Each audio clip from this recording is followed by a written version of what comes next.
Once we had the script, and we worked the story really hard. Chris and Annie, like I said, wrote a really good script, but then we went in and made sure that the bones were right and made sure that we were telling a very relatable story.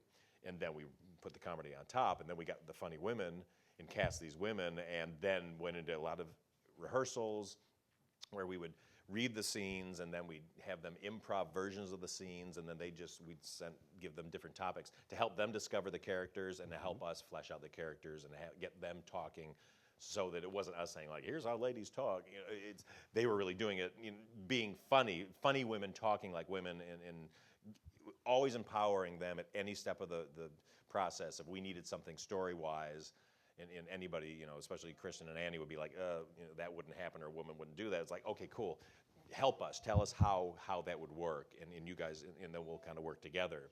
So I think what that did is it really made it very honest, in that nothing has not been vetted by these women, you know, for honesty. The bottom line of all of it is all in service of the story.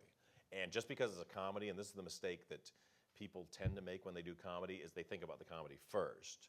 And so it's like this funny thing, this giant thing, and you're thinking of these scenarios and all this, and then it's like, oh, okay, well, we got to get kind of a story in there too, or we got to get you know, a love story in there, and then that gets put in secondarily. And so that's why you'll get these movies that seem to go like this, where it's like funny, and then like maudlin scene, and then, you know, and for us, again, it's like we just build this story. Sometimes when I'm pitching ideas in movies and comedy things to studios, they'll go like, yeah, it's great, but it doesn't sound very funny. And it's like, don't worry about the funny, because we're gonna hire funny actors.